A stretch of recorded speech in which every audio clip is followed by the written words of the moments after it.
अभी हम लोग हिंज पैटर्न या डेडलिफ्ट पैटर्न जो है उस पर आते हैं कि उसमें हम लोग क्या और चीज़ें ऐड कर सकते हैं अदर देन बेसिक डेडलिफ्ट जो हेल्प करेगा। Okay. So to start with क्या है कि हम लोग ने जैसे 20 स्टांस में स्क्वाट किया था वैसे अभी हम लोग 20 स्टांस में डेडलिफ्ट करेंगे।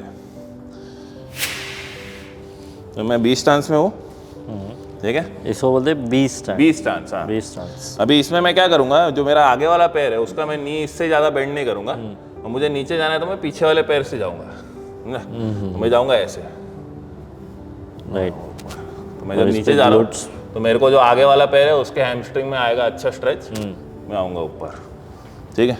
चल राहुल,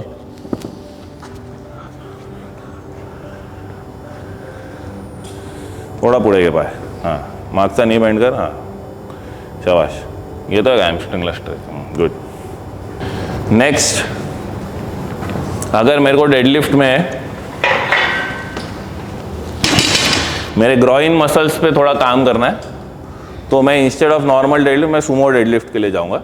ओके। उसको मैं ऐड करूंगा प्रोग्राम में, या उसके मतलब उसके बजाय मैं ये नहीं करूंगा कि नॉर्मल डेडलिफ्ट में मतलब वेट डालते जा रहा हूँ। तो wide stance, grip close, chest up and lift up, ठीक, सिंपल। टोस पॉइंटिंग आउट कर अजून, शाबाश, ग्रिप क्लोज, हां chest down, हिप्स down, chest up, समोर बघ अजून, हां शाबाश, लिफ्ट, यस एंड डाऊन। तो आपने पैर ओपन रखे थे, इन्होंने इतने ओपन नहीं रखे। नहीं पूरा ओपन करना चाहिए, और ओपन कर, शाबाश, यस, क्योंकि पैर ओपन नहीं करोगे तो वो ग्रॉइन मसल्स पे आएगा नहीं, ऐसा वो फिर सिर्फ एक वाइड स्टांस ही हो जाएगा ऐसे, हैव टू ओपन ऐसा, शाबाश। ऑलमोस्ट आपको 75 डिग्रीज तक तो खोलना चाहिए पैर सुमो स्क्वाट करते हुए, ओके, ठीक है, 90 नहीं खोलना और 0 भी नहीं रखना, 75 तक होना, राइट, ठीक है। तो ये तो डंबल से भी कर सकते हैं, डंबल से भी कर सकते हैं, बट फिर वो मोर ओवर वो सुमो स्क्वाट हो जाता है हाँ, instead of a Sumo deadlift, okay, क्योंकि आप डंबल को ज़मीन पे रख के नहीं उठाओगे, क्योंकि डंबल वैसे भी हल्का वेट होता है। तो उसमें नॉर्मली लोग ट्राई करते हैं कि बॉक्स पे रहे और उनको वो एक्स्ट्रा रेंज मिले नीचे जाने को, तो वो सुमो स्क्वाट हो जाता है। ओके, तो हम वापस से वो स्क्वाट वेरिएशन में चले जाएंगे अगर स्क्वाट में, ठीक है। नेक्स्ट हम लोग करेंगे केटलबेल स्विंग, ठीक है। केटलबेल स्विंग भी ग्लूट डोमिनेंट एक्सरसाइज है, सेम जो डेडलिफ्ट का पैटर्न है वही मिमिक होता है, तो उसको हम लोग करेंगे, वो भी ऐड होना चाहिए प्रोग्राम में। तो इसमें कोशिश ये करनी है कि जितना मैं हिप्स को इन्वॉल्व करूँ मूवमेंट में उतना बेटर। तो मैं हाथ से ज़्यादा फोर्स नहीं जनरेट करूँगा, यहाँ से मैंने गया पीछे,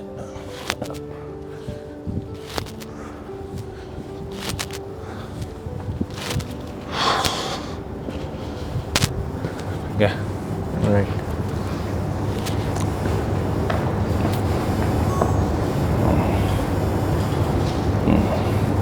हिप नहीं पुश कर, हाताने वरती नको ढकलू, हाँ हाथ नहीं यूज करना, शाबाश, बेटर, लुक फॉरवर्ड, यस, हिप्स, हिप्स है, ठीक है, ठेव वाली। थोड़ा अभी भी उतना हिप एक्सटेंशन हो नहीं रहा है राहुल का, हमको ट्राई करना है कि हिप एक्सटेंशन ज़्यादा से ज़्यादा हो, ग्लूट स्क्वीज होने लास्ट में। तो जैसे मैं गया नीचे, ये हिप एक्सटेंड, ये हिप एक्सटेंड, ये, ओके, ठीक है। थोड़ा प्रैक्टिस करना पड़ेगा बट आ जाएगा।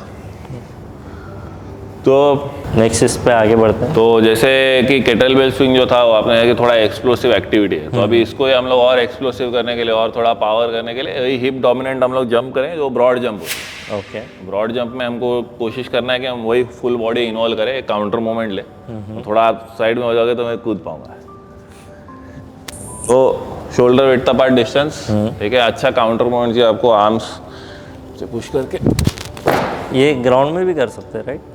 हाँ ग्राउंड में कर सकते हैं, बट इसमें क्या है कि आपको जैसे ग्राउंड में और भी एक्टिविटीज़ होती है तो आप वहाँ पे क्या क्या चीज़ें इन्वॉल्व करोगे, तो इसलिए, और साथ में क्या है कि आपने जैसे स्ट्रेंथ प्लस पावर का एक प्रोग्राम होता है, हाँ हाँ हाँ, तो उसमें क्या है कि आपको अगर स्ट्रेंथ जिम में ही करना है तो साथ में पावर भी जिम में है तो बेटर रहता है ओके, एक्सरसाइज में, ठीक है। इसके अलावा जैसे किसी किसी को ओवरऑल डेडलिफ्ट का इतना प्रैक्टिस नहीं रहता है तो वो रोमेनियन डेडलिफ्ट कर सकता है, जो कि मतलब पूरा फ्लोर पे नहीं रखना होता बारबेल।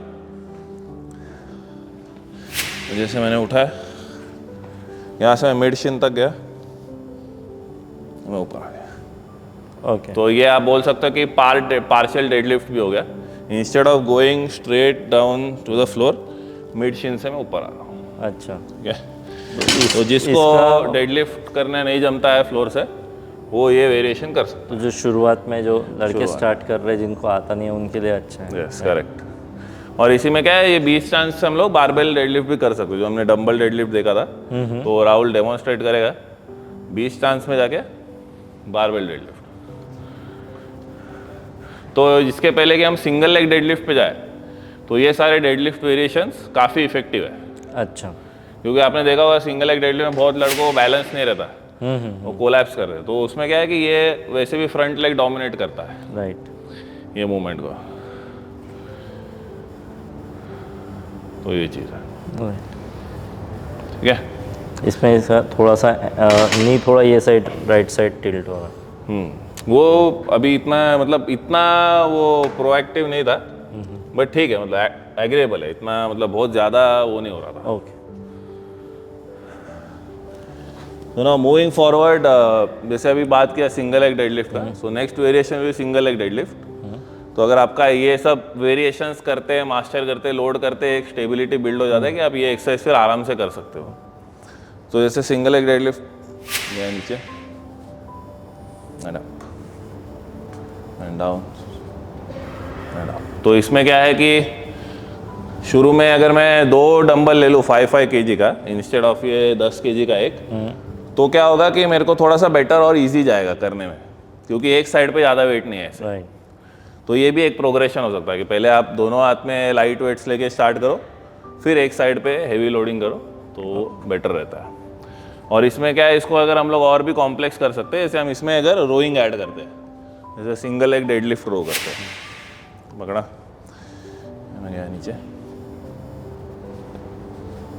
इससे लाइक एंगेज कोर और एंगेज होता है। जैसे देखा मैं भी अभी कर रहा तो मेरे को बैलेंस हुआ नहीं, क्यों?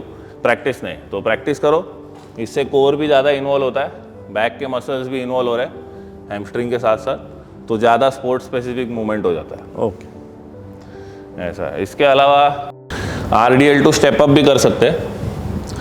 राहुल पकड़, ठीक है, स्टांस ले, RDL कर, पहले एक साइड पे पकड़, एक साइड पे पकड़, हाँ जा पीछे, स्टार्ट कर, ये पैर पीछे लेके जा लेफ्ट वाला, जा सिंगल लेग डेडलिफ्ट में। हाँ, यहाँ से अभी ये पैर को सीधा उठा के इधर रख, हाँ नहीं इसको क्यों ऊपर ले, इसको ऐसे साइड में लेना, साइड में लेना बस, एंड अप, थोड़ा पुढे, हाँ गो, हाँ पैर पर रख, हाँ करायची ना। हाँ हाँ हाँ, ओके। इसका क्या नाम है? RDL two step. RDL two step. और इसको मैं फिर पूरा स्टेप अप के साथ भी इन्वॉल्व कर सकता हूँ, जैसे ये जैसे ही पैर ऊपर डाला फिर दूसरा पैर लेकर, राइट। तो नेक्स्ट स्टेप, हाँ, वो नेक्स्ट स्टेप हो जाएगा, नेक्स्ट प्रोग्रेशन हो जाएगा। कि जैसे मैं गया नीचे, यहाँ से मैंने इसको ऐसे रखा और ये किया। राइट। इससे क्या फ़ायदा होगा? इससे ज़्यादा मोटर न्यूरॉन्स, ज़्यादा मसल फाइबर्स इन्वॉल्व हो रहे हैं, ज़्यादा होल बॉडी मूवमेंट है। मोटर न्यूरॉन्स मीन्स जो मोटर न्यूरॉन्स मतलब आपके बॉडी में मसल फाइबर्स होते हैं, जैसे आपके बॉडी में 1000 मसल फाइबर्स है, तो आप नॉर्मल स्क्वाट कर रहे हो तो आप 200-300 इन्वॉल्व कर रहे हो, पर आप जब मूवमेंट को कॉम्प्लेक्स करते हो, चैलेंजिंग करते हो और ज़्यादा वो फंक्शनल होता है, तो उस टाइम पे और ज़्यादा मसल फाइबर्स इन्वॉल्व होते हैं। तो जब ज़्यादा मसल फाइबर इन्वॉल्व होंगे, ज़्यादा मसल फाइबर ट्रेन होंगे, तो ज़्यादा मसल फाइबर इम्प्रूव होंगे। तो फिर जो कॉम्प्लेक्स मूवमेंट्स आपके क्रिकेट में होते हैं, वो कॉम्प्लेक्स मूवमेंट्स करना आपको ईजी हो जाता है। राइट, क्योंकि क्रिकेट में और भी ज़्यादा और भी कॉम्प्लेक्स है। हाँ, बॉलिंग एक अपने आप में बहुत कॉम्प्लेक्स टास्क है, बैटिंग के हर शॉट में बहुत कॉम्प्लेक्सिटी है। अगर आप उसको स्लो मोशन में देखोगे तो आपको पता चलेगा कि कितने सारे मसल फाइबर्स, कितने सारे मोटर न्यूरॉन्स इन्वॉल्व हो रहे हैं वो एक्शन को कंप्लीट करने में। राइट। कभी कभी हम लोग ऐसे अनकंफर्टेबल पोजीशंस में होते हैं फील्डिंग में कि उसमें से हमको थ्रो करना पड़ता है, फिर उसमें थ्रो करने की वजह से भी काफ़ी इंजरीज होती है। पर अगर आपने आपकी बॉडी को ट्रेन किया हुआ है उस तरीके से कि वो उस टाइप का मूवमेंट पैटर्न में भी फंक्शन कर पाए, तो आपको जब इंजरी होने का चांसेस कम है, आपकी एक्यूरेसी ज़्यादा हो सकती है राइट। टास्क कंप्लीट करने में।